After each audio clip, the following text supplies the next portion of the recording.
به احمد میگم که امروز منو ببره بیرون، شهر رو به هم نشون بده، امروز رو خوش میگذرونیم.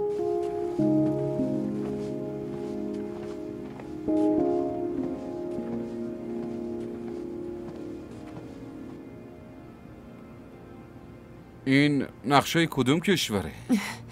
راستش این اولین باره که از این نونه درست میکنم، واسه همینه. چی کار میکنی؟ تازه عروسه، اولین بار درست کرده. در ضمن اگه قیافش خوب نیست که چی؟ قابل خوردن که هست؟ عذر میخوام. دارید میبینید دیگه، میخورم. بخور. آفرین، راستش یادم ریحانه کوفته های خوشمزه‌ای درست میکرد. من میرم گوشت میخرم و میارم. برای ظهر کوفته خوشمزه درست کن، باشه؟ کوفته؟ بلدی که درست کنی نه؟ آره یه چیزایی بلدم. حالا شما باز بهم کمک میکنی. باشه. هر چی درست میکنید برای ناهار درست نکنید. ظهر قراره برم بیرون، ناهار رو بیرون میخورم. برای شام درست کنید. خیلی خوب، باشه. پس ما 3 تا برای ناهار غذای دیشب رو میخوریم.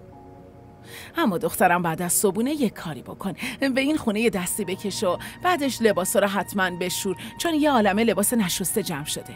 غذا رو که قراره برای شب درست کنی مگه نه؟ بله.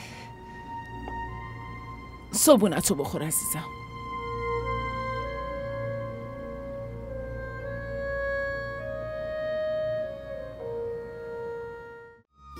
کانال ما رو سابسکرایب کنید. حمایت شما به ما روحیه میده.